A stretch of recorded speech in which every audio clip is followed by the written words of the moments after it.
আসসালামু আলাইকুম রহমতুল্লাহ। আমি আছি আমাদের ফার্মে, স্বপ্নরাশি এগ্রো ফার্ম, বোয়ালিয়া, সরোজগঞ্জ, চুয়াডাঙ্গা। আমাদের এই ফার্মে কেঁচো কম্পোস্ট সারের উৎপাদন হয়। আজকে আমরা দেখি আমাদের ফার্মে কী পরিমাণ সার জমা পড়ছে।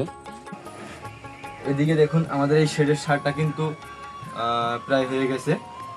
এটা আর আমাদের 5 থেকে 6 দিন লাগতে পারে মোটামুটি। এটাতে একটু রস আছে, রসটা একটু কমে গেলে ইনশাল্লাহ এটা আমাদের চালার উপযোগী হয়ে যাবে। এই শেডে যে সারগুলো দেখছেন, এই সারগুলো আমাদের প্রস্তুতকৃত সার।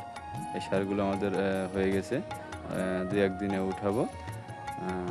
এইদিকে এই যে বেডের সারটা, এটা হচ্ছে নতুন গোবর দেওয়া, গতকালকে দিছি, একেবারে পচনকৃত নতুন গোবর।